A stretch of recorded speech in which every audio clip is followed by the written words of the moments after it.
João 11:25, não precisa abrir, não. Não existe motivo melhor para nós estarmos aqui hoje.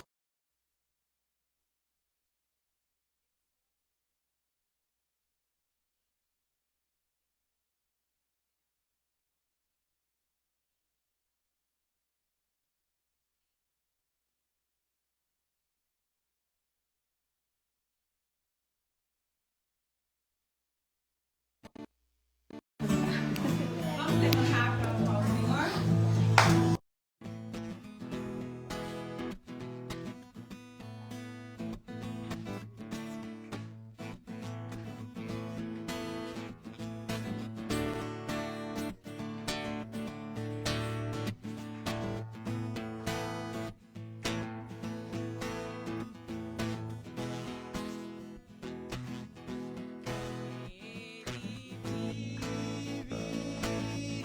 Posso crer no amanhã, porque Ele vive. Temor não há, mas eu bem sei que a minha vida está nas mãos do meu Jesus, que vivo está. Deus enviou seu Filho amado para morrer em meu lugar. Na cruz sofreu por meus pecados, mas o sepulcro vazio está, e Ele vive, porque Ele vive. Posso crer no amanhã, porque Ele temor não há, mas eu bem sei que a minha vida está nas mãos do meu Jesus, que vivo estás. E quando enfim chegar a hora em que a morte enfrentarei, sem medo então terei vitória, verei na glória o meu Jesus, que vivo está. Ele vive, posso crer no amanhã, porque Ele vive. Temor não há, mas eu bem sei que a minha vida está nas mãos do meu Jesus, que vivo está, porque Ele vive.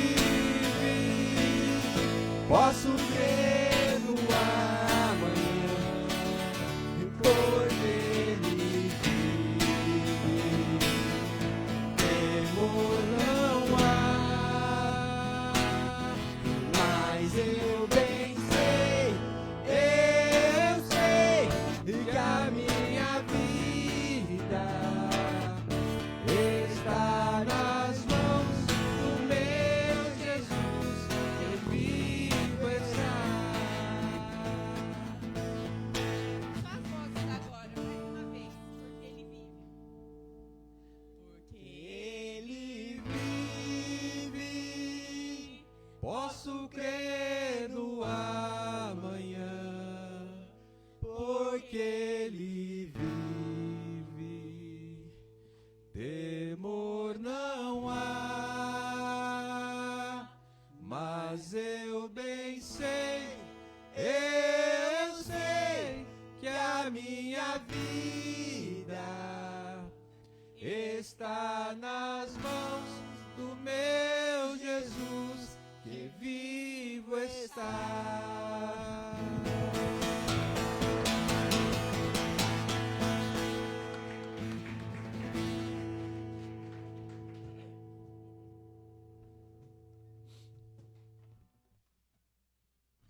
fazes cair as barreiras em mim. És fiel, Senhor, e dizes palavras de amor, esperança sem fim. Ao sentir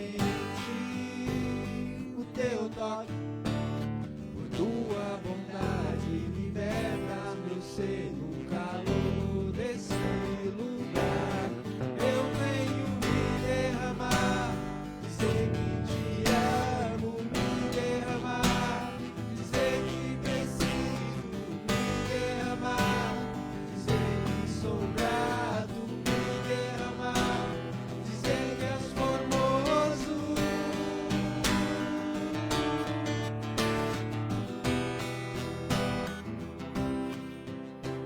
Eis-me aqui outra vez, diante de ti abro meu coração, meu clamor escutas e fazes cair as barreiras em mim. És fiel, Senhor, e dizes palavras de amor, esperança sem fim. Ao sentir o teu toque, tua bondade liberta meu ser no calor desse lugar. Eu venho me derramar, dizer que te amo, me derramar, dizer que preciso me derramar, dizer que sou grato, me derramar, dizer que és formoso, me derramar, dizer que eu te amo, me derramar, dizer que preciso me derramar, dizer que sou grato, me derramar, dizer que és formoso.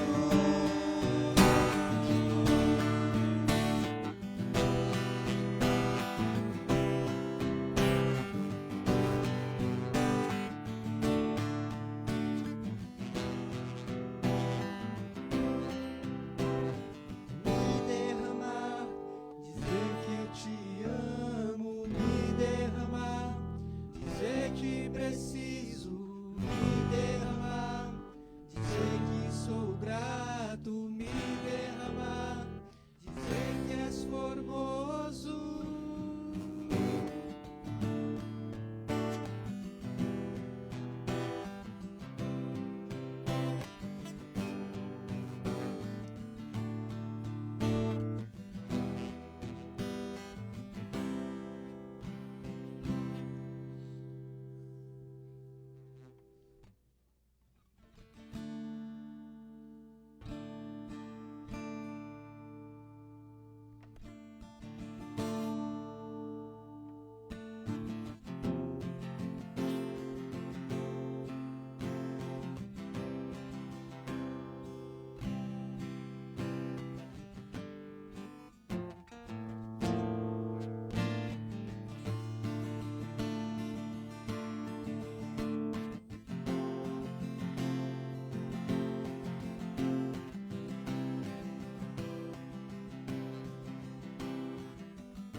でおられたイエス、私の心を知った泉となり永遠の命の水が触れ離れる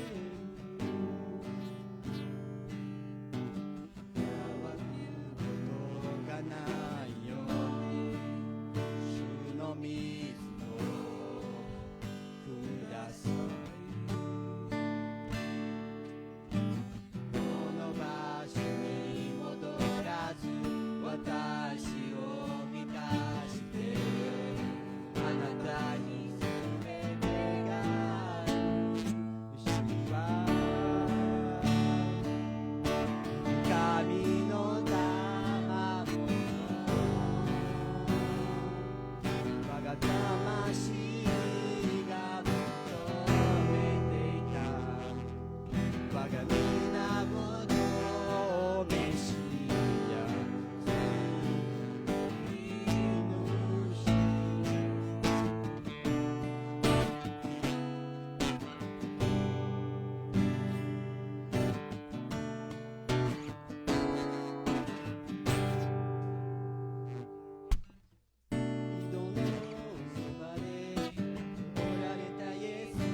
の水をください。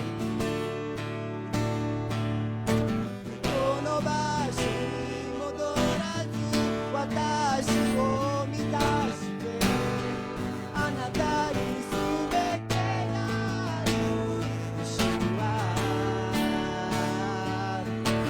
神の賜物我が魂が求めていた源メシア主は神の賜物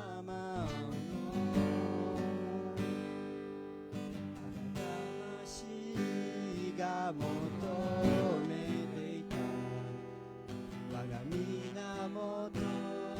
メシア救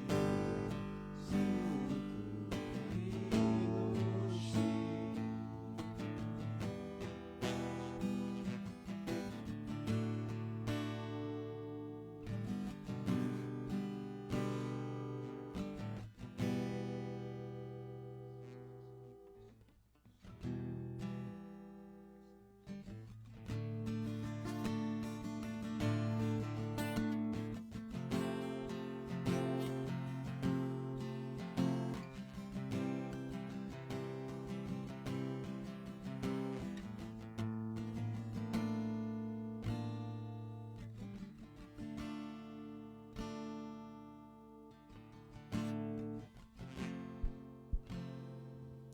Pai amado, obrigado, Senhor. Obrigado, Senhor, pela tua presença no nosso meio, Senhor. Obrigado, Jesus, porque tu és a nossa fonte de água. Tu és, Senhor, tudo aquilo que nós precisamos. Ensina-nos, Senhor, a depender cada vez mais de ti, Senhor. Ensina-nos, Senhor, a confiarmos, Senhor, totalmente em ti, Senhor, Pai amado. Obrigado, Jesus, pelo teu sacrifício naquela cruz, Senhor. Obrigado, Jesus, pelo teu amor, Senhor, demonstrado, Senhor, naquela cruz do Calvário por nós, Senhor.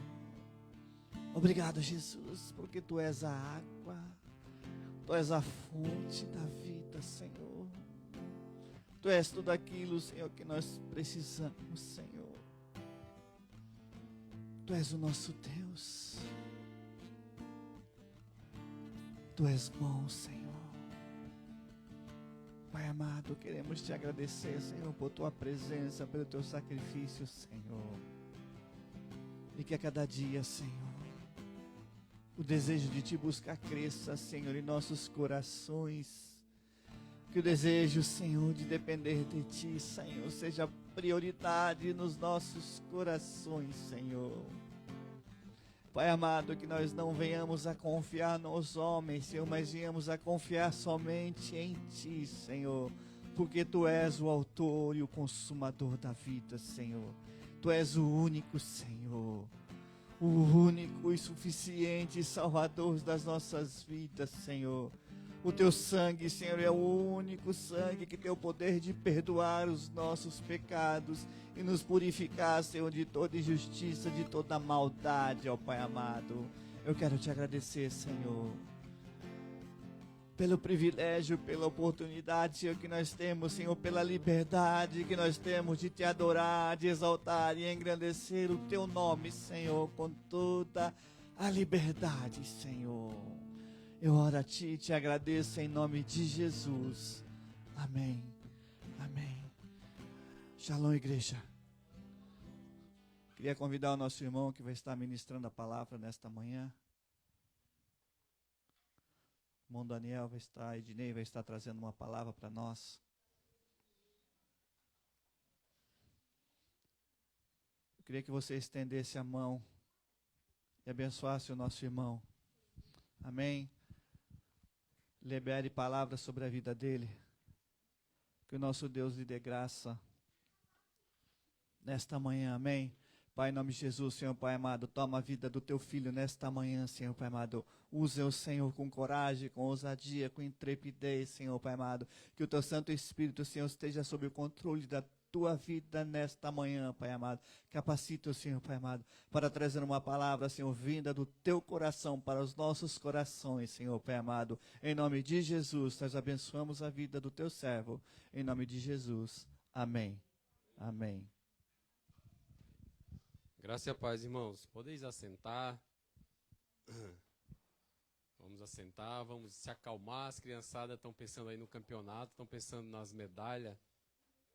Mas vamos nos acalmar, vamos nos aquietar, né, para que a gente possa entender e ouvir aquilo que Deus tem para falar para nós, né?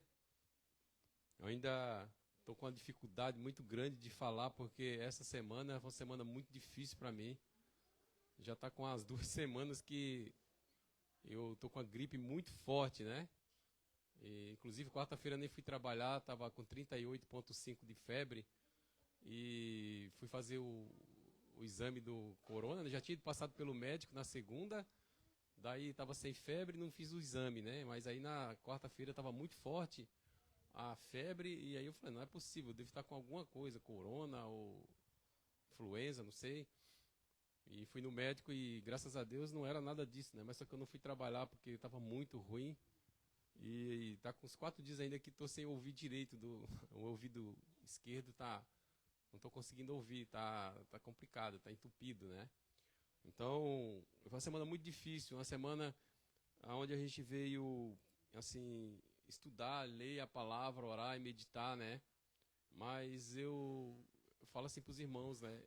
O tempo que a gente estava ali meditando na palavra de Deus, sobre a Páscoa, sobre o sentido do Cristo, sobre o sentido da vida, sobre aquilo que Cristo fez por nós, sabe? Não tem como a gente não sentir a nossa miséria, sabe? Não sentir a nossa pequenez, sabe? Eu me senti muito miserável, porque... E eu falei assim para Deus, eu acho que eu vou, no púlpito, acho que eu vou, não sei, muito, assim, a gente ficou muito emocionado, porque é uma coisa muito profunda a Páscoa.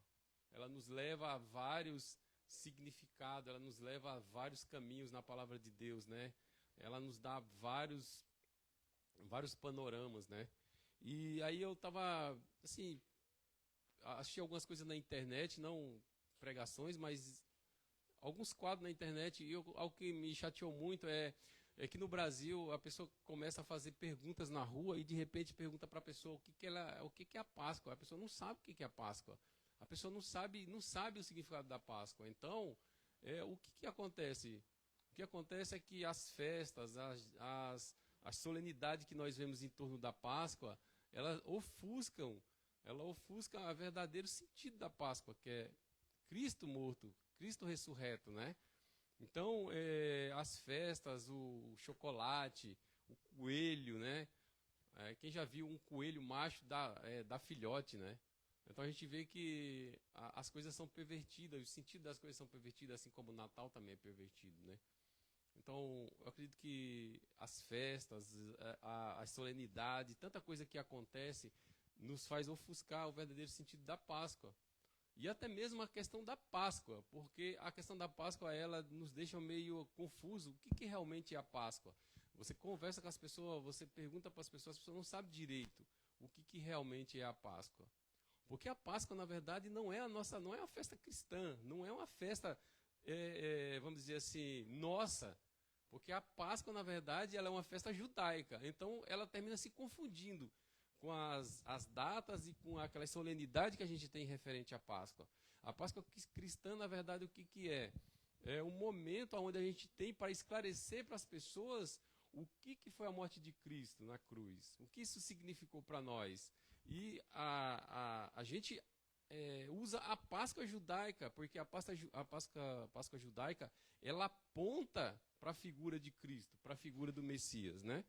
Então, eu queria que os irmãos estivessem abrindo a palavra de Deus lá em Êxodo 12, para a gente entender o significado inicial da Páscoa, né? Como que se iniciou a Páscoa, onde surgiu a Páscoa, por que Por que nós temos a festa, a solenidade da Páscoa?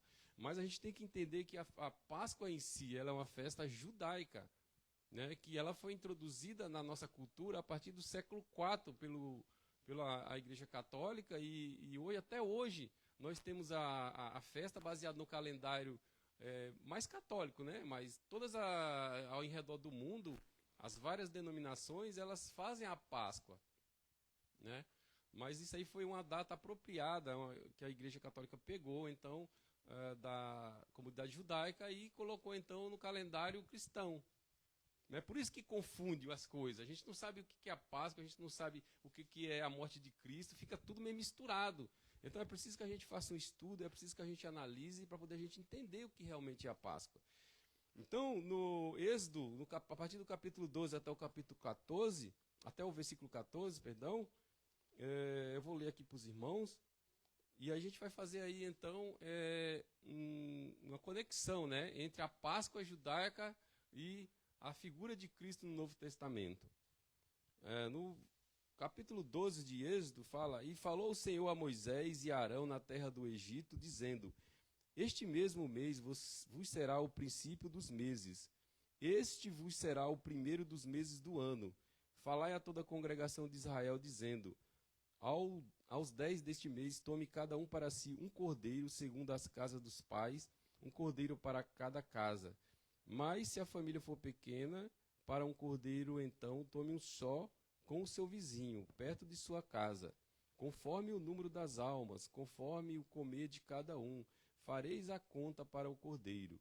O cordeiro ou o cabrito será sem mácula, sem mancha, um macho, de 1 ano, o qual tomareis das ovelhas ou das cabras e o guardareis até o 14º dia deste mês.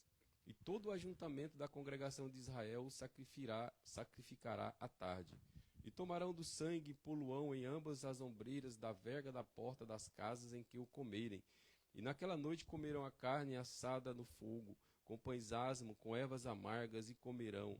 Não comereis dele nada cru, nem cozido, nem água, senão assado ao fogo, a cabeça com os pés e com a fressura, né?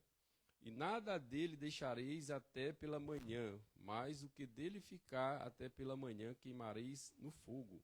Assim, pois, o comereis os vossos lombos cingidos, os vossos sapatos nos pés, o vosso cajado na mão, e o comereis apressadamente. Esta é a Páscoa do Senhor. E eu passarei pela terra do Egito esta noite, e ferirei todo o primogênito da terra do Egito, desde os homens até os animais, e sobre todos os deuses do Egito farei juízos. Eu sou o Senhor. E aquele sangue vos será por sinal nas casas em que estiverdes. Vendo eu sangue, passareis por cima de vós, e não haverá entre vós praga de mortandade, quando eu ferir a terra do Egito. E este dia vos será por memória, e celebrar-o-ei por festas ao Senhor nas vossas gerações, e celebrareis por estatuto perpétuo. Amém? Então nós vemos aqui que depois que Jacó vai ao Egito, na época de José, né, toda aquela família, ele se instala ali no Egito, e durante um bom tempo eles vivem um tempo de prosperidade no Egito. A família de Jacó, então, eles são ali bem acolhidos, eles têm a vida deles caminhando ali, tudo certinho, tudo bonitinho, e aí vai passando um certo tempo, depois de algumas gerações, entra outro faraó, e então esse faraó aperta então ali o calo, né, das pessoas, começa a apertar o pé e fala: não, esse pessoal está vivendo uma vida boa aqui, esse pessoal está multiplicando. Então o faraó começa então a usar eles de escravo, né? E aí começa então o clamor dos filhos de Israel, né? Os judeus, eles começam então a orar ao Senhor para que o Senhor mande um libertador, para que eles possam sair daquela terra, para que eles possam cultuar a Deus em outro lugar, para que eles possam ter liberdade, para que eles vão para uma terra onde mana leite e mel, que Deus tinha prometido ali para Abraão, né? Então o clamor desse povo é chegado então a eles. E então, Deus então levanta ali Moisés, né? Como todo mundo sabe, né? Eu estou fazendo uma recapitulação aqui de escola bíblica, né? Então, como todo mundo sabe, então é levantado Moisés vai ali falar com o faraó, aí o faraó fala que vai libertar o povo, depois não liberta, e fica aquela lá, liberta, mas não liberta, liberta, mas não liberta. Deus manda uma praga, Deus manda outra praga, Deus manda outra praga, e na 9ª praga, vai vendo que eles não estão ali querendo libertar os egípcios, ou os israelitas. Então Deus fala assim, olha, vou mandar a 10ª praga, e a 10ª praga vai ser morto todos os primogênitos, né? Desde o animal desde aos filhos dos egípcios, mas também os animais. Aquilo que tiver no Egito, sendo primogênito, vai morrer esta noite. Então Deus faz com que eles façam esse ritual, né? Que é você pegar um cordeiro, guardar ele ali do dia 10 até o dia 14, então aí você vai sacrificar ele e passar ele na ombreira, no batente da porta, né? Cada cidade, cada região fala um nome, né? Você vai pegar o cordeiro, vai sacrificar e vai passar ali no batente daquela porta. E então Páscoa significa Pessá, né? Que é a palavra judaica para dizer que vai passar por cima, ou seja, o anjo da morte chegaria naquela casa, ele vai ver que tem um sangue ali, então ele não vai entrar. Mas aí, durante esse contexto todo, a gente tem que ver que durante a celebração, a celebração desse cordeiro, nós vemos ali também que há uma instrução da família, né? Você vai pegar o cordeiro, vai deixar 4 dias, né? Aí, então você vai falar para o teu filho, olha, esse cordeiro vai servir para isso. Vai falar para tua filha, ó, esse cordeiro vai servir para isso. Fala para a mulher, olha, vamos preparar esse cordeiro, nós vamos sacrificar. Então o pai de família pegaria ali no pescoço do animal, né, degolaria o animal, colocaria aquele sangue naquela vasilha, e aí então viria com aquele esponja e passaria então na porta, né? Além do que, a gente tem que ver o que aponta então para Cristo. Primeiro nós temos que ver na escolha do cordeiro, né? Se você abrir a Bíblia aí em João, né? João ou Mateus, né? Se você abrir a palavra de Deus aí em João 1:29, né? Quando Jesus está ali, quando João Batista está batizando ali no Jordão, então surge a figura de Jesus ali. Então João Batista, ele olha para Jesus e fala assim, eis o Cordeiro de Deus que tira o pecado do mundo, né? Então o próprio João identifica Jesus como sendo o Cordeiro, como sendo aquele que viria morrer, aquele que iria ser sacrificado pelo o pecado do povo, né? Então a gente faz a analogia aqui, a ligação, né, entre o Êxodo, que fala sobre o Cordeiro, né? Porque no versículo 3, aí deixa a sua Bíblia aberta aí no Êxodo 12, que no versículo 3 está falando, né? Falai toda a congregação de Israel, dizendo, aos 10 desse mês, tome cada um para si um cordeiro. Então o cordeiro teria que ser um cordeiro macho, um cordeiro sem mácula, um cordeiro sem mancha, né? E então esse cordeiro, ele aponta, né? Ou seja, são 1400 anos depois. 1400 anos depois vem Jesus. Então esse cordeiro, essa figura do cordeiro, né, do povo israelita, ele aponta então para Jesus. Então, na mente dessas pessoas, eles não sabiam de fato o que viria depois, né? Você vai saber o que vem depois de 1400 anos? Não, mas essa figura está prefigurando então a vinda do cordeiro. Então, lá em 1 Coríntios 5:7, Paulo identifica a Cristo como sendo o nosso Cordeiro Pascual. Em 1 Coríntios 1 capítulo 5, versículo 7, Paulo identifica Cristo como sendo o Cordeiro Pascual. Então a gente vê então que tudo que aconteceu ali no Antigo Testamento, ele tem o intuito de apontar para a vinda do Messias. A segunda figura que a gente vê nesse texto de Êxodo 12 é sobre a escolha do cordeiro, né?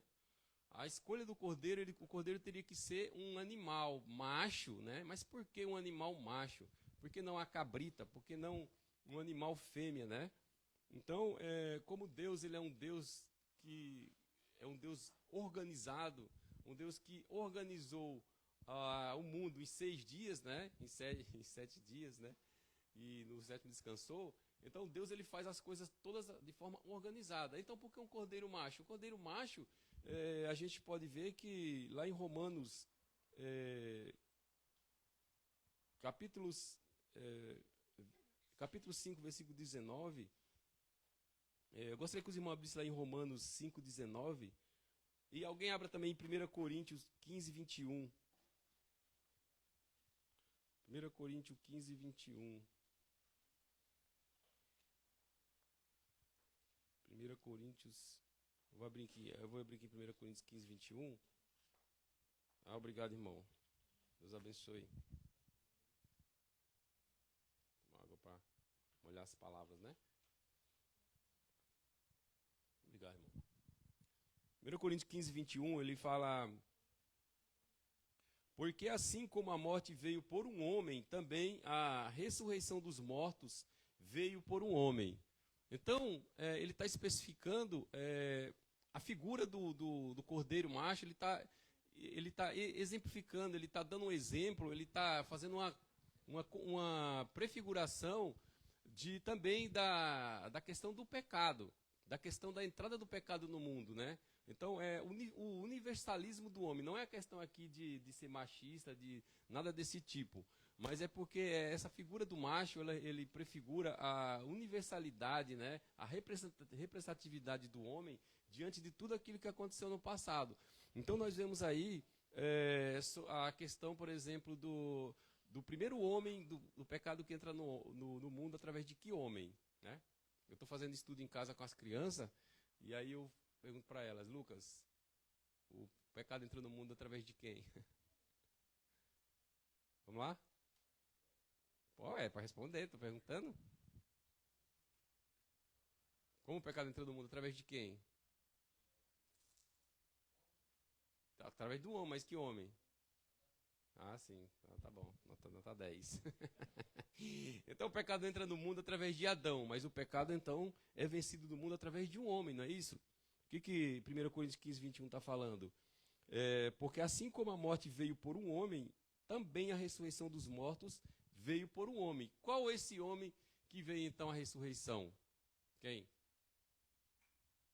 Vai lá, o primeiro pecado entrou no mundo através de um homem, Adão, tá? E a ressurreição veio através de quem? De qual outro homem que veio? Ah, sim, com certeza, Jesus. Então, aí nós vemos então o universalismo, a figura do macho, né? A questão aí de um homem.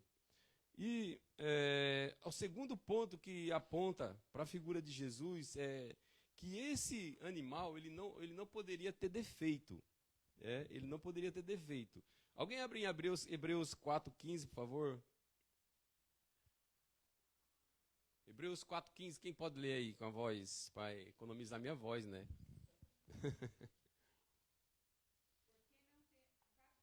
4,15.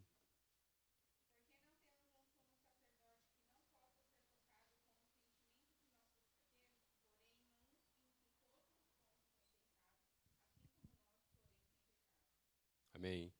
Então a gente vê aí que o defeito, né? Jesus foi tentado em todas as coisas, mas porém Jesus não teve pecado. É isso que a Bíblia nos diz, né? Porque, voltando ao texto de Êxodo 12, no versículo 5, o cordeiro ou cabrito, né, será sem mácula, um macho de 1 ano, o qual tomarei das ovelhas ou das cabras. Então ele não pode ter defeito. Então quando o homem ia lá pegar o cabrito no curral, ele olhava aquele cabrito, então ele colocava o cabrito, examinava ele, né? Examinava, olhava embaixo, olhava em todas as partes, olhava na pata, olhava na orelha, e ele examinava aquele cabrito, aquele cordeiro, para ver se não tinha defeito, se tinha alguma ferida, né? Se tinha alguma berruga ali, se tinha alguma mancha. Então esse cordeiro ele não poderia ter defeito. Então isso aponta para quem? Isso aponta para a figura de Cristo, para a figura de Jesus, que foi tentado de todas as formas, porém ele não teve defeito, ele não tem pecado. A irmã Aline acabou de ler em Hebreus 4,15. Então Cristo enfrentou todas as coisas ali e não pecou, né? Veja bem, Jesus ele foi caluniado, Jesus ele foi chicoteado, Jesus ele foi abandonado, Jesus ele foi crucificado, ele foi rejeitado, ele foi açoitado, ele foi esbofeteado, ele foi caçoado na cruz, mas nada disso que aconteceu com ele fez com que pelo menos saísse da boca dele uma murmuração. Já pensou? Você está lá no seu serviço e aí o chefe te dá uma ordem e você começa a murmurar. Acontece algum imprevisto no seu carro não pega na hora que você vai trabalhar, você começa a murmurar. Você vai fazer qualquer coisa durante o dia, é o filho que quebra lá o açucareiro, você começa a murmurar. Então, assim, o filho que não te, às vezes, não faz uma atitude que você pede para ele fazer, você começa a murmurar, né?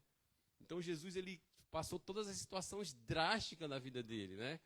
Jesus aqui, se você for ver o itinerário, o roteiro de Cristo, na quinta-feira ele tem a ceia à noite, ele se reúne com os discípulos, ele tem a ceia, Judas sai ali de fininho, vai trair ele sai na quinta-feira.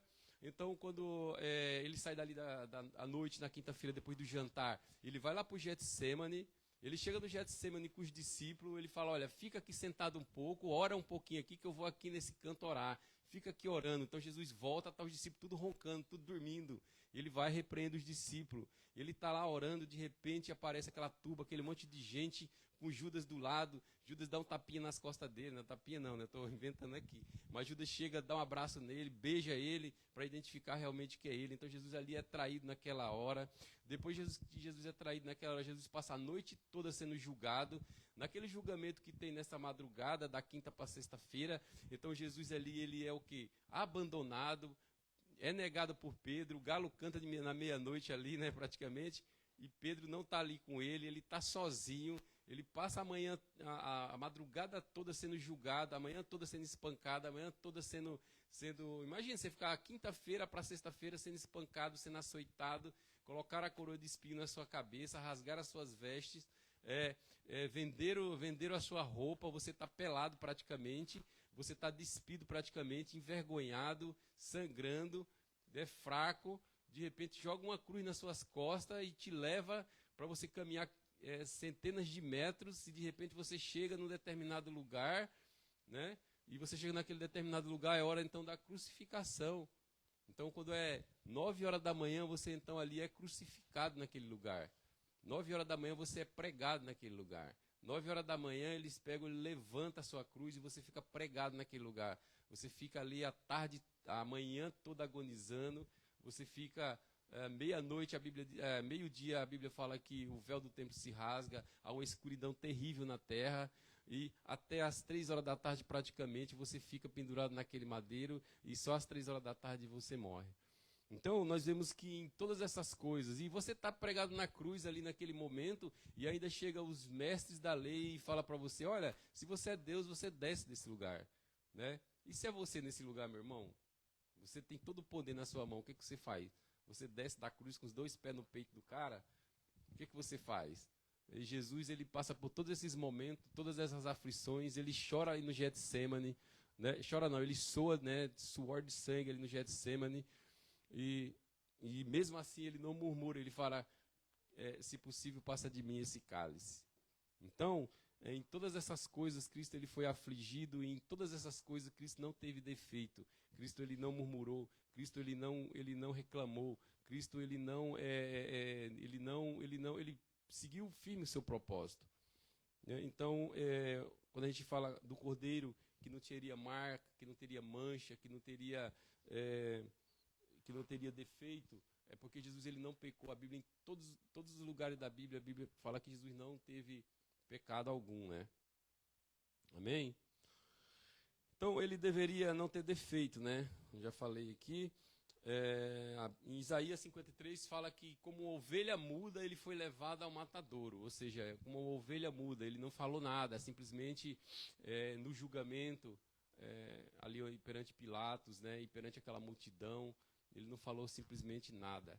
Ele simplesmente cumpriu o propósito, cumpriu o plano que Deus tinha determinado para ele. Amém?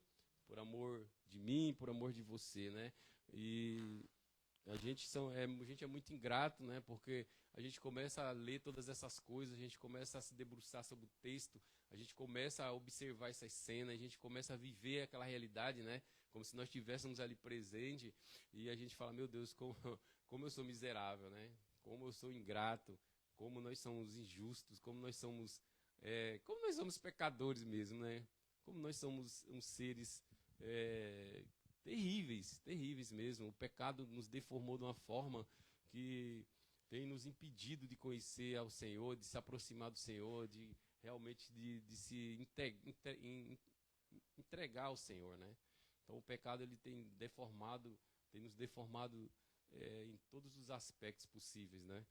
E a gente tem que pedir muito, assim, orar muito ao Senhor, buscar muito do Senhor para que Ele venha quebrar todas essas barreiras que nos impedem de caminhar em direção a Ele, né? E de sermos gratos, né? Sermos gratos a Ele. Como que a gente não consegue entender essa dimensão? Né? E como a pessoa, às vezes, muitas vezes nós vamos para a igreja e muitas vezes nós ouvimos falar de Jesus e a gente não dá valor, a gente não simplesmente entra por um ouvido e sai pelo outro, como se fosse qualquer coisa, como se a gente estivesse falando sobre, sei lá, sobre um videogame, se a gente estivesse falando sobre um filme. Parece que as pessoas estão cada dia mais com o coração mais solidificado pelo pecado. Cada dia que passa, o coração das pessoas, o nosso coração, né, em geral, tem ficado mais duro, né? Será que é a rotina do trabalho? Será que é o dia a dia? Será que são as traições que tem nos cercado, né? Será, se a gente olhar para Jesus e ver o tanto de gente que traiu ele, o tanto de decepção que Cristo teve, né? E mesmo assim ele não deixou esfriar, né? Não deixou o coração dele se esfriar, não deixou o propósito ao qual Deus tinha proposto para ele em nos salvar, não deixou esmurecer, né? Não deixou se esfriar, né? Então, nós também como servos de Deus, que nós não possamos deixar essas coisas, essa dureza do dia a dia, essas dificuldades do dia a dia, congelar, né? Solidificar o nosso coração, né?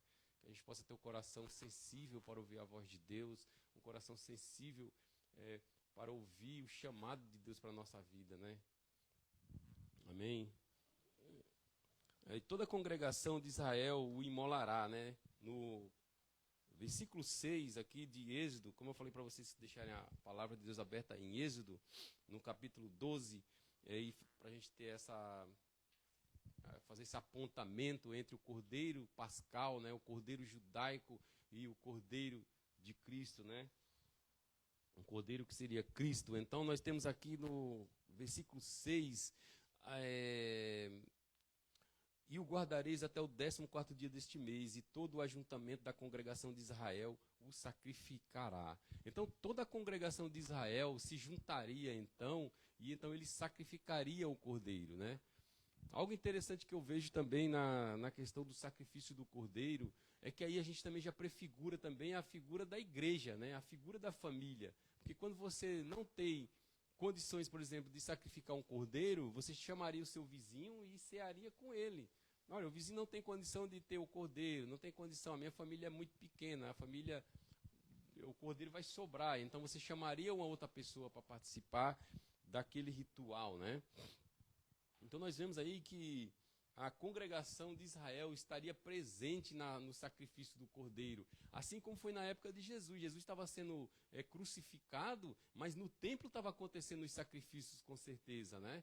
Porque o sacrifício pascal, além dele ser um sacrifício no convívio do lar, no convívio da casa, no convívio da família, quando os reis de Israel, quando teve a questão da monarquia em Israel, foi transferido a questão da Páscoa para o templo. Mas a Páscoa não foi criada para o templo. A Páscoa foi criada no convívio familiar que a gente está vendo aqui, né? Só que aí depois, no período judaico, no período dos reis, isso aí foi levado para o templo. Então, assim, a festa da Páscoa era uma festa também familiar, mas era uma festa também do templo. Então, lá no templo estavam tendo o sacrifício do cordeiro. E aí depois as pessoas se reuniam para então comer esse cordeiro. Então, no versículo 6 aqui de Êxodo 12, está falando que o cordeiro tinha que ser sacrificado diante de toda a congregação de Israel, de todos os líderes de Israel, de todas as pessoas, de toda a liderança de Israel. Então, não é isso que acontece com Jesus? Quando Jesus está na cruz, que ele é sacrificado na cruz, quando ele é morto na cruz, quem que está em volta dele? Não está todos os líderes de Israel, né? Muitos deles caçoando de Jesus, muitos deles falando de Jesus. Você não é Eli, né? Então você não desce daí, né? Você não é Deus, né? Então por que você não desce daí? Então todos os líderes judaicos estão presentes na imolação do cordeiro, na morte do cordeiro, no sacrifício do cordeiro. Então a gente vê também que esse versículo lá aponta também para Jesus, né? No versículo... tá. Toda a congregação de Israel, então, e ele deveria ser sacrificado. Jesus, o cordeiro, aqui a gente está falando no versículo 12, que o cordeiro ele tinha que ser sacrificado, ele tinha que ser imolado, ele tinha que ser morto à tardinha, né? No cair da tarde, no crepúsculo da tarde, né? Crepúsculo não é aquele filme lá não, tá? Aquele dos vampiros não. Crepúsculo quer dizer crepúsculo quer dizer a caída da tarde, a tardinha, né? Então, Jesus, a Bíblia diz que Jesus ele foi sacrificado, né? Que ele foi morto à tardinha, né? Vamos abrir a palavra do Senhor lá em Marcos 15, 33, 39. 33 até o 39, alguém pode ler para mim?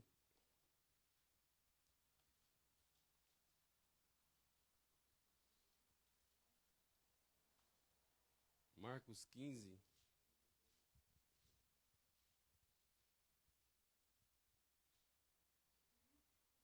É Marcos 15, versículo 33 ao 39. A gente vai ver aí que o cordeiro pascal, né, o cordeiro do Egito, né, onde você não pode esquecer disso, você não pode esquecer que vocês estão aí no Egito, tá? A mente de vocês tem que estar aí nesse sacrifício aí do cordeiro pascal para poder a gente olhar lá para frente, né? Porque a Páscoa ela aponta para o futuro, né? Mas também o sacrifício de Cristo aponta para o passado. A gente olha para o passado, aonde o cordeiro foi sacrificado lá. Então, para vocês fazerem essa analogia aí, para a gente fazer esse apontamento, vocês têm que estar com o texto, olhando que vocês estão aí fazendo a cerimônia, vocês estão aí esperando o anjo, né? Como se o anjo da morte viesse para matar os primogênitos do Egito, vocês estão ali aguardando, e então a gente olha lá para frente, olha para o cordeiro, né? Olha 1.500 anos na frente. Então, 1.500 anos na frente, fala que o cordeiro, né, ele deveria ser sacrificado no crepúsculo da tarde, né? Isso que está falando aí em Êxodo 12, né? Então, Marcos, capítulo 15, versículo 33 até o 39, quem pode ler para mim?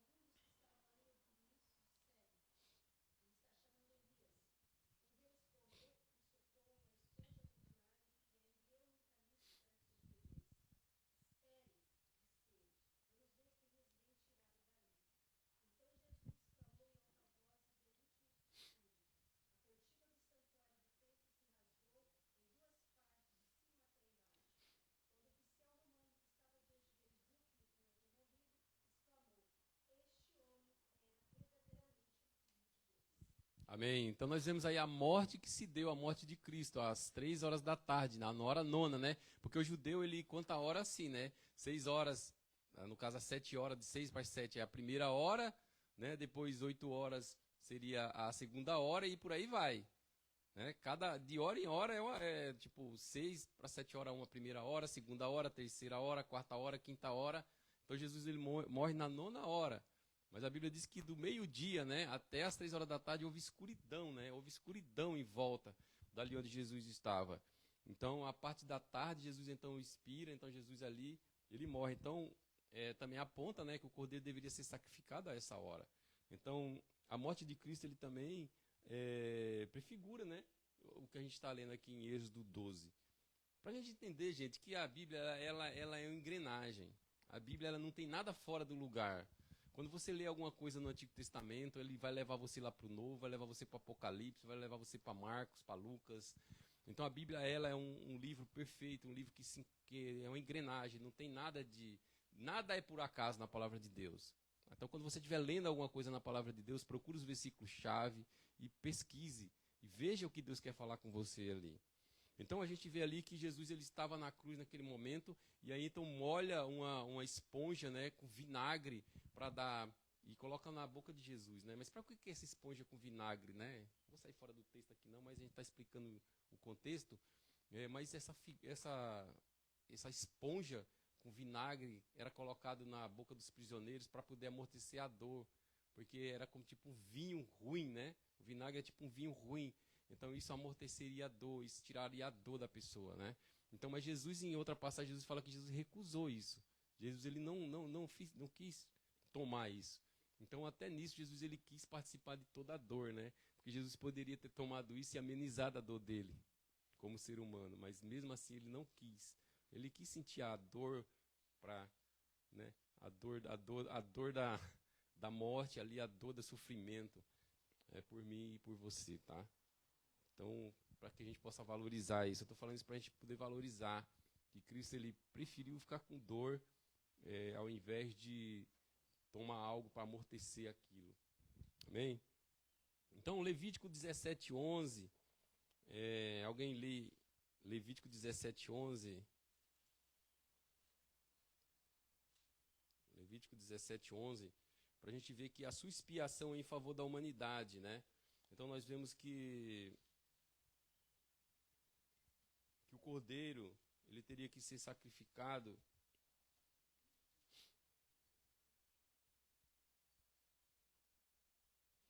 porque a gente Levítico 17:11, daí depois eu volto lá em Êxodo 12. Levítico 17:11, alguém pode ler?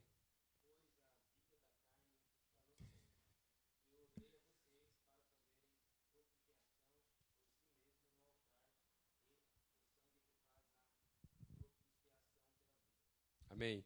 Então, a propiciação, a troca, vamos dizer assim, a troca da pessoa, né? Imagina que você era prisioneiro e alguém ficaria no seu lugar, né? Vamos dizer, isso é uma expiação, isso é uma troca. Então, para ter essa troca, para essa troca ser aceita, era preciso que tivesse morte, era preciso que tivesse sangue, né? Então, quando a gente lê lá em Êxodo 12, no versículo 7, você vai ver aí, tomarão sangue e poluão em ambas as ombreiras da verga da porta. Por quê? Eles teriam que colocar esse sangue nas ombreiras da porta. Então, quando o anjo da morte chegasse naquele lugar, ele ia falar, opa, aqui eu não posso entrar. Por que eu não posso entrar? Porque aqui o preço já foi pago. Aqui já foi morto alguém. Alguém já foi morto nesse lugar. Então, eu não posso entrar aqui. Porque aqui tem um sangue, né? Então, fazendo essa apontamento para Jesus é da mesma forma, né? Nós fomos comprados por alto preço, nós somos comprados por sangue, né? Então, nós pertencemos a Cristo. Então, o sangue foi passado em nós, né? Você foi lavado pelo sangue do Cordeiro, né? Então, embora você passe pela morte, né? Como todos nós passaremos aqui, como a Aline leu no começo, mas a ressurreição ela faz parte da nossa vida. Né? Então a morte não tem poder mais sobre nós. Então da mesma forma lá em Levítico, a morte não tinha mais poder sobre aquela casa. A morte não tinha mais poder sobre aquela família. O anjo da morte não poderia entrar naquele lugar. E da mesma forma a morte ela não tem mais poder sobre a nossa vida. Porque Jesus ele matou a morte. Amém? Então a morte ela não tem mais poder sobre a nossa vida. Amém? Então nós vemos que em Levítico 17 deveria haver um sacrifício. Essa era a única forma de pagar uma dívida e aplacaria a ira de Deus. Então, Deus em todo o Antigo Testamento, nós vemos que a ira de Deus está sobre a humanidade, e a ira de Deus ainda continua sobre a humanidade. Nós achamos assim, Jesus morreu, então a ira de Deus se aplacou sobre a humanidade. É uma pura mentira. Porque você acha muitas vezes que só Jesus morrendo é o suficiente para todas as pessoas do mundo serem salvas. Não, só é suficiente se a pessoa crer. Se a pessoa não crê, a ira de Deus está sobre a vida dela. A ira de Deus estava sobre a vida de Jesus naquele momento, quando Jesus está no Getsemane, ele fala, se possível, passa de mim esse cálice. E o que era o cálice? O cálice representa a ira de Deus. Então, quando a gente acha que Deus não está irado com o mundo, a gente está pregando que tipo de evangelho? Que tipo de evangelho a gente está pregando? Um evangelho caramelo? Aquele evangelho doce? Aquele evangelho que não existe? A ira de Deus está sobre toda a terra, está sobre toda a humanidade. A ira de Deus só não está sobre a tua vida, meu irmão. Porque você entregou a sua vida para Jesus. Então, você está justificado diante de Deus. Assim como o anjo da morte chegaria e entraria numa casa do egípcio, ou de qualquer pessoa que fosse, até mesmo dos israelitas que não creu, porque Imagina se tivesse algum israelita que não creu naquilo que Moisés falou. Moisés falou, olha, passa o sangue no umbral da tua porta. De repente tem um israelita ali que ele fala, não vou passar. Eu não vou passar, eu não creio nessa bobeira, eu não creio nessa besteira. Então o anjo da morte entraria ali e também mataria um israelita. Também se algum judeu, ou se algum egípcio naquela parte ali, ele também passou o sangue na porta dele, ele foi salvo. Ele foi salvo da ira do anjo. E é tanto que a gente vê na marcha dos israelitas que tem muitas pessoas junto com os israelitas. Não tem só israelita. Lê o restante do livro para você ver. A Bíblia fala que quando eles continuam aquela marcha, tem muitos ali que não são israelitas. Isso a gente deduz o quê? Deduz que existe muitos egípcios que foram salvos. Teve muitos egípcios que creram naquilo que Moisés estava falando. Então a gente traz isso aí o quê? A fé. A fé, nós somos salvos pela fé, nós não somos salvos por sermos judeus, nós não somos salvos por sermos apenas evangélicos, nós não somos salvos apenas porque a gente vem na igreja, nós não somos salvos apenas porque a gente ouviu falar de Jesus, nós não somos salvos porque a gente falou, Jesus morreu, Jesus é bonzinho, e Jesus é bonzinho, então vai estar todo mundo salvo. É uma mentira. É uma mentira. A gente vai estar salvo se a gente crê no sacrifício de Cristo, se a gente crê que aquilo que Cristo fez na cruz é o suficiente para nos salvar.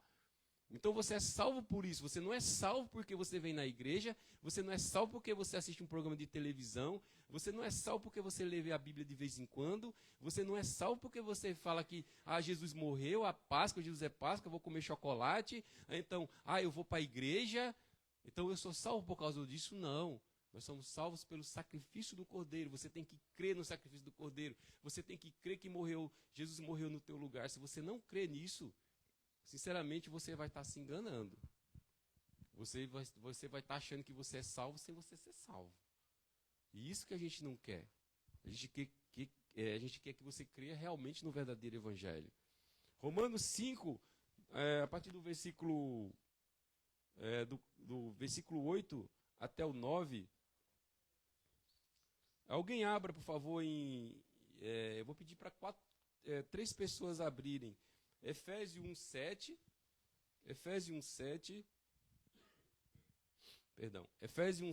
depois Efésios 2:13, 1 Pedro 1:19.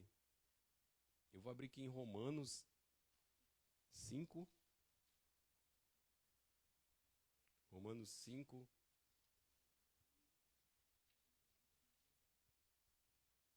Romanos 5, 8, versículo 9. Alguém abriu Efésios 1:7, tá? Efésios 1:7, Efésios 2:13, 1 Pedro 1:19. Daí depois eu vou pedir para vocês lerem. Romanos 5, 8, 9.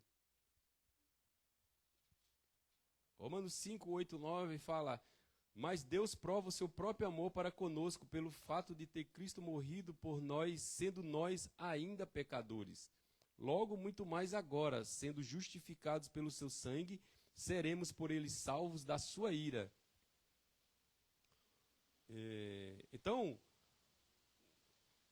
nós somos justificados então pelo sangue de Cristo. Nós somos justificados pelo sangue de Cristo. É isso que nos justifica. É isso que nos faz diferente. É isso que nos faz diferente. Muitas vezes as pessoas olham para a gente que é crente e falam: o que essa pessoa tem de diferente? Eu sou melhor do que ela. Não é verdade? Quantas vezes você já viu isso? A pessoa fala assim: mas por que eu não vou na igreja? Eu não vou na igreja porque eu sou melhor do que muito crente. Mas você é justificado? Você acredita no Senhor Jesus como seu Salvador? Você foi perdoado dos seus pecados? Não. Então você está sobre a ira de Deus. Aquele crente que você fala mal dele, que entregou a vida dele para Jesus, embora ele tenha um monte de defeito, ele está justificado da ira de Deus. Ele está justificado. Então ele não está em falha com Deus. Né? Eu costumo usar a ilustração assim, você é uma ilustração fácil para quem vota no Brasil. Né? Quem está aqui no Japão há muito tempo, acho que até esqueceu, mas quem vota no Brasil é assim, você vota, aí você é eleitor. Por exemplo, eu sou eleitor, o pastor é eleitor. Nós dois somos eleitores, tá? Aí eu vou lá, no dia da eleição, eu voto. Votei. Beleza. Aí o pastor fala assim: não, eu vou ficar em casa mesmo, não vale a pena votar. Esses camaradas aí não dá certo, não. Eu não vou votar, não, vou ficar em casa. Então, de repente, a justiça eleitoral, você vai fazer alguma coisa, sei lá, você vai fazer algum concurso público, alguma coisa. Aí, de repente, ele fala assim, me dá seu título. Me dá o seu título de eleitor. Aí você, de repente... Tá viva essa água, gente. Aí, eu sou perante a justiça eleitoral, eu sou o quê? Justificado. Sou ou não? Eu sou eleitor? Sou. Continuo sendo eleitor, não sou? Porém, eu sou o quê? Justificado. O pastor, porque ele não votou, ele deixa de ser eleitor? Não, ele continua sendo eleitor. Mas ele é justificado perante a justiça eleitoral? Não. Por quê? Porque não votou. Então, isso acontece com a justificação, gente. Eu sou pecador. O ímpio, ele é pecador. Eu não deixei de ser pecador porque eu sou crente. Você deixou de ser pecador porque você é crente? Você não peca de jeito nenhum, né, irmão? Jesus vai te chamar para o céu, hein? Então, ô glória. Gente, nós não deixamos de ser pecador porque a gente é crente, tá? Porém, a gente é justificado. A gente não permanece no pecado, é diferente. Permanecer no pecado é a pessoa quando permanece no pecado, quando ela gosta do pecado. Esse não é justificado perante Deus porque ele não é crente. Mas aquele que peca e aquele que peca da mesma forma, os dois são pecadores, porém não são justificados. Entenderam, então? O que é justificação e o que não é justificação? Então, essa é a justificação. Então, o que a gente lê agora vai jogar uma luz no versículo aqui de Romanos. Vamos ler lá em Romanos, então, em Romanos 5, 8 e 9. Agora vai jogar uma luz, agora você vai entender o que a gente está falando. Mas Deus prova o seu próprio amor para conosco pelo fato de ter Cristo morrido por nós, sendo nós ainda pecadores. Deus morreu porque nós éramos bonzinhos? Jesus morreu porque a gente era bonzinho? Jesus falou assim, eu vou morrer porque ele é tão bonzinho. Nossa, eu gosto tanto de Pedro, eu acho que eu vou morrer por ele. Não. Cristo morreu por nós, nós ainda sendo pecadores, né? Então, logo, muito mais agora, sendo justificados pelo seu sangue, seremos por ele salvos da sua ira. Então, nós somos justificados, nós somos salvos da sua ira. Se por acaso o diabo tem colocado no seu coração que você está sob a ira de Deus, meu irmão, repreenda isso. Repreenda isso, você é salvo no Senhor Jesus, sua salvação está garantida em Cristo. Amém? Porque tem muito crente que acha que está condenado. Tem crente que ele anda, ai meu Deus, eu acho que eu não vou para o céu. Não sei não. Ai não. Gente, a nossa salvação está em Cristo. Nós temos que crer em Cristo, gente. Nós temos que ter essa convicção. Eu estava ensinando para as crianças em casa. E eu falo assim, levanta a mão, vai, levanta a mão, faz assim com a mão. Fecha o olho. Fecha o olho. Você está conseguindo pegar na fé? Você está conseguindo pegar na fé? Você está conseguindo pegar na morte de Cristo? Você está conseguindo fazer isso? Isso é fé. Se você não estiver fazendo isso, tem alguma coisa errada com você. Você tem que conseguir pegar isso, você tem que conseguir pegar a fé. Você tem que conseguir pegar essa certeza. Nós temos que ter certeza nisso. Como que a gente pode ser crente medroso? Crente com medo da morte, não vou dormir hoje não, porque eu acho que eu vou morrer. Gente, quem que já viu isso? Crente com medo de morrer, meu? Como que a gente não pode ter medo da morte, meu amigo? Nós estamos salvos em Cristo Jesus. A morte foi morta por Cristo. Amém? Efésios 1:7. Quem separou Efésios 1:7? Estou acabando, hein, gente? Estou acabando. Efésios 1:7. A gente já vai já. Pode ler.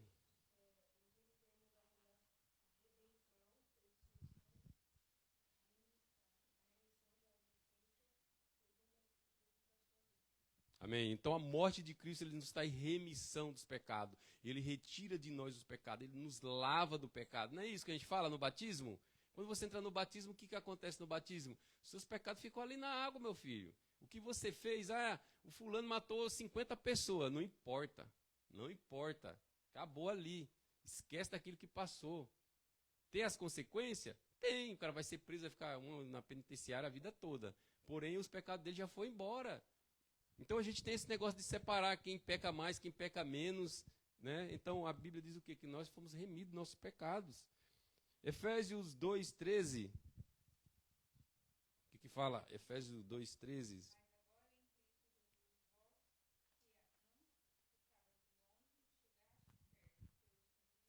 Amém? Então o sangue de Cristo, ele nos aproxima de Deus. O que quer dizer isso? Se a ira de Deus estava sobre a nossa vida, agora ela não está mais. Então, se a ira de Deus não está mais sobre a nossa vida, Se Deus não está irado mais conosco, se Deus não quer nos trucidar, nos quer matar, na verdade, agora nós somos amigos, nós somos feitos amigos de Deus, nós nos aproximamos de Deus através de Cristo. A Bíblia não diz que Cristo é o nosso intercessor? Sim ou não? Ou você acredita que tem outra coisa que intercede por nós diante de Deus? Tem outra coisa? Não, porque tem um pessoal que fala que tem outra coisa. Tem outras coisas que intercedem, né? Que leva nossas orações para Deus. A Bíblia diz que Cristo ele intercede por nós. Cristo é o nosso intercessor, gente. Então, Cristo ele nos faz ser amigo de Deus, né? A amizade, a nossa salvação, ela nos aproxima de Deus. Agora você é íntimo de Deus. Agora você pode chegar para Ele como você chega com qualquer amigo seu e conversar com Ele. Falar com Ele, ou você não conversa com Deus? Conversa ou não conversa? Eu falo para meus filhos, mas vocês não conversam com Deus na escola? Que eu não vou estar com vocês sempre. Quando vocês estiverem no perigo, aí vocês estiverem enrolados, entra no banheiro, vai fazer prova, entra no banheiro e já começa a orar. Meu Deus, me dá as questões que eu estudei, né? Revela as questões que eu estudei. Amém? 1 Pedro 19.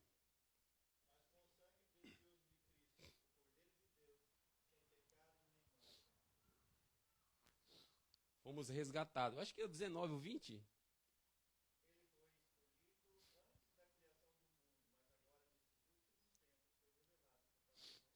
Amém. Então, Cristo também, muita gente tem a ideia de que Cristo ele tem 2000 anos. Não é possível. Você tem essa ideia também, que Cristo tem 2000 anos? Porque nós acabamos de ler que ele está com o Pai desde a fundação do mundo, não é verdade?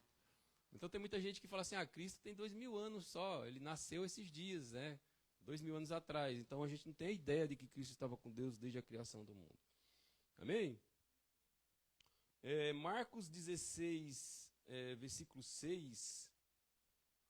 Marcos 16, versículo 6. Vamos ver o que tem em Marcos 16, versículo 6. Vou estar lendo aqui para os irmãos. Marcos 16, versículo 6. Fala assim, porém ele disse-lhes, não vos assusteis, buscais a Jesus Nazareno que foi crucificado. Tá aqui foi quando, então a questão da ressurreição, Jesus ele morreu às 15 horas, e aí depois das 15 horas, como estava anoitecendo, ele não poderia ficar na cruz, porque ia ser o sábado, né, o sábado judaico, então Jesus não poderia ficar exposto ali. Então eles retiram o corpo de Jesus ali, e eles colocam no lençol, daí eles levam para um túmulo de José de Arimateia, então Jesus ali é sepultado, né? Então, pela manhã, as mulheres então elas vão ao túmulo, e elas chegam lá e tem, em Marcos 16,6 fala, no entanto, no sepulcro viram um jovem assentado à direita, vestido de uma roupa comprida e branca, e ficaram espantadas. Porém, ele disse-lhes, é hora de trabalhar, hein, gente, não vou hoje. Porém, ele disse, não vos assusteis, buscais a Jesus o Nazareno, que foi crucificado, já ressuscitou, não está aqui, eis aqui o lugar onde o puseram. Amém? Então as mulheres encontram o anjo e o anjo fala, ele não está mais aqui, ele ressuscitou, amém? Aleluia! Porque a gente vai pregar a mensagem de Cristo, falar que Jesus está na cruz e sai do púlpito e vai embora e esquece de falar que Jesus ressuscitou, gente. Jesus ressuscitou, Jesus está sentado à direita de Deus Pai, amém? E a Bíblia nos diz que Jesus foi visto por mais de 12 grupos de pessoas durante mais de 40 dias, né? Jesus comeu lá na praia com os discípulos, Jesus foi visto no caminho de Emaús, depois Jesus aparece para várias pessoas, mais de 500 pessoas ressuscitam, os túmulos se abrem, muitas pessoas são ressuscitadas, muitas pessoas verem Jesus durante 40 dias, então Jesus é assunto ao céu, Jesus é levantado aos céus e os discípulos ficam olhando para Jesus e o anjo fala, o que vocês estão olhando? Da mesma forma que ele subiu, vai ser da mesma forma ele vai voltar. Amém? E para encerrar aqui Apocalipse 1,18. Apocalipse 1,18. Vamos.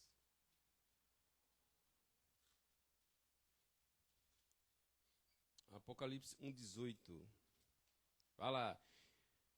E o que vive, né? E o que vive, fui morto, mas eis aqui estou vivo para todo sempre. Amém.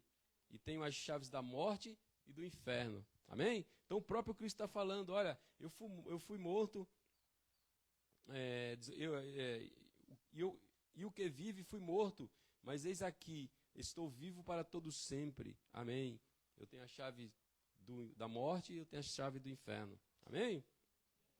Então, para encerrar aqui, né? Eu vi uma frase também bem interessante essa semana que nos deixa... que me chamou bem a atenção, né? Que ela fala, não foi chocolate, não sei se você já viu isso aí, não foi chocolate, foi sangue, não foi ovo, foi cruz, não foi doce, foi doloroso, não foi coelho, foi Jesus. Amém? Glória a Jesus, né? Eu queria que... Júnior, vem cá. Guilherme, o seu pai está mais cansado. Vem cá, chega aqui. Segura aqui o microfone pro tio. Encosta aqui na boca do tio, né? Como é que eu vou falar? Então, a vida do ser humano, né? Sem Jesus é como se fosse um barco estivesse no oceano, né? A vida do ser humano é como se fosse esse barco andando no oceano. Aí, de repente, ele está sem Jesus, mas de repente ele vê que a sua vida não está muito boa. Aí, de repente, ele vê, mas será que é meu casamento que está, sei lá, meu marido está me perturbando demais, minha esposa está me perturbando demais, meus filhos estão me perturbando demais, eu não sei o que está acontecendo comigo, talvez o trabalho, talvez eu esteja trabalhando demais. Daí ele decide romper com aquilo. Aí ele fala, olha, eu acho que eu vou abandonar minha esposa, eu vou abandonar meu marido, eu vou abandonar meus filhos. Aí ele fala, olha, meu barco agora ficou mais leve. Aí, o barco ficou mais leve, né? Só que o barco, marido sem a esposa, fica capenga, né? Aí o barco fica meio complicado de navegar, não fica? Fica. Então ele achou que as coisas iam melhorar, piorou. Porque o mundo aí é assim, né? O mundo é assim, fica fixo. Tá com a mão doendo já? Tá fazendo zanguiô? Nem começou a fazer zanguiô ainda, rapaz. Então Então o mundo é assim. Aí de repente ele fala, não melhorou não, eu vou cortar mais coisas da minha vida. Sabe de uma coisa? Eu não vou mais trabalhar. Eu não vou mais para a fábrica, eu não quero saber mais de serviço, eu não quero saber mais de chefe. Aí o que acontece? A vida dele piora, né? Porque aí quando não tem dinheiro para pagar as contas, aí fica pior, né? Não tem dinheiro para pagar aluguel, não tem dinheiro para comer, vai morar onde? E aí o barco começa então a ficar assim, ó, meio que desgovernado. E aí ele vai tirando mais coisa da vida dele, vai tirando mais coisa, e nada de saber de Jesus, né? Vai cada vez se afastando mais de Jesus, né? Aí de repente ele entra então, cai na real, que a vida não é brinquedo. Daí ele começa a falar assim, olha, e agora o que eu faço, né? Aí ele pega a parte de cima do barco dele, aí ele arranca essa parte de cima do barco. Aí, quando ele arranca a parte de cima, aí ele começa a observar e começa a ver as estrelas. Ele começa a ver o sol. Aí ele está todo ferrado, a vida está toda ruim, mas de repente nasce uma esperança no coração dele. Ele começa a ver que as estrelas estão brilhando, que o céu está bonito. E de repente ele vê que só um Deus muito grande, só uma pessoa muito grande podia fazer isso, né? Quem que vai criar o firmamento? Quem que vai criar o sol? Quem vai criar as estrelas? Quem vai criar os passarinhos? Né? Aí ele começa a ficar maravilhado, né? Aí ele começa, então, a vida dele começa, então, a meio que desenrolar. A vida dele estava meio enrolada, não estava bem enrolada? Então a vida dele começa a desenrolar. Aí só que a vida dele começa a desenrolar, aí ele começa a observar e ele enxerga a cruz de Cristo. Aí ele enxerga a cruz de Cristo, né? Aí ele começa a ficar mais alegre, ele começa a ficar mais animado, ele começa a ficar mais motivado. Aí aquelas caquinhas que ele fez lá atrás, né? Ele começa, ai meu Deus, eu não podia ter feito aquilo. Aí ele começa a voltar atrás. Só que agora, a vida dele melhorou mais ainda, sabe por quê? Porque agora ele vê as coisas através de quê? Da cruz de Cristo. Ele começa a ver as pessoas diferentes. Ele já não começa a ver com a ótica dele. Mas ele já começa a ver as pessoas, ele já começa a ver a situação através da cruz de Cristo. Então a vida dele começa a mudar. E a vida dele começa a se transformar. E aí ele percebe que a vida dele sem Cristo não tem sentido. Amém, irmãos? Então, a vida de Jesus, a nossa vida só tem sentido se tiver Cristo. Amém? Glória a Jesus.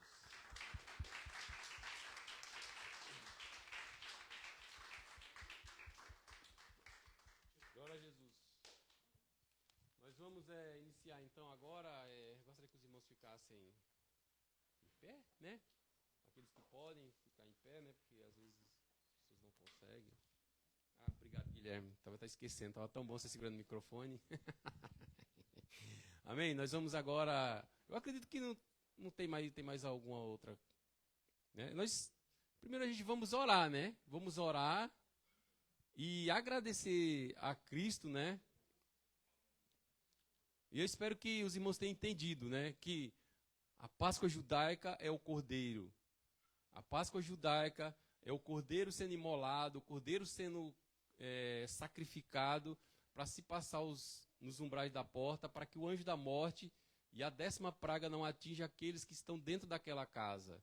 E que a Páscoa nossa, a Páscoa cristã, não é a Páscoa judaica, mas é Cristo ressurreto, é Cristo morto, é Cristo crucificado, é Cristo sendo sacrificado por mim e por você. Amém?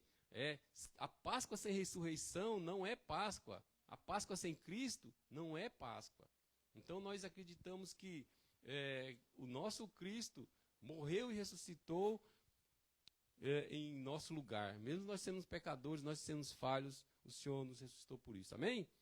Vamos orar, Pai, queremos te agradecer por essa palavra, Senhor, queremos te agradecer, Senhor, porque o Senhor visita os nossos corações nessa manhã. Obrigado pela tua morte, obrigado pelo teu amor, Senhor. Obrigado, Senhor Deus, pela tua grande salvação, Senhor. Pai, que cada pessoa aqui, Senhor Deus, possa ser visitada pelo teu Espírito, Senhor, porque a tua palavra, Senhor Deus, é viva e eficaz, ó Pai, que a tua palavra penetre o coração mais fundo, Senhor, que o Senhor nos dê um coração de carne, Senhor Deus, e não um coração de pedra, Senhor. Retira, Senhor Deus, tudo aquilo que nos impede de te ver, tudo aquilo, Senhor Deus, que nos impede, Senhor, de permanecer na tua presença, Senhor. Pai, tire do nosso coração, Senhor Deus, tudo aquilo que o inimigo possa colocar, Senhor Deus, como falta de justiça, como se nós não pertencêssemos ao Senhor, como se o Senhor não nos amássemos, ó Pai, como se nós fôssemos pecadores, ó Pai, como se nós, Senhor Deus, não merecêssemos o teu perdão, não merecêssemos a tua glória, não merecêssemos, Senhor Deus, a tua misericórdia, Pai. A tua palavra nos diz, ó Pai, que o Senhor é misericordioso, ó Pai, que a tua graça nos salva, Pai, através da fé, Pai. Então, Senhor Deus, nesta manhã, Senhor Deus, queremos te agradecer, Senhor, pelo teu amor e pela tua graça, Senhor, em nome de Jesus. Amém? Amém. Agora, os irmãos que vão tomar ceia, né, pastor? Que possam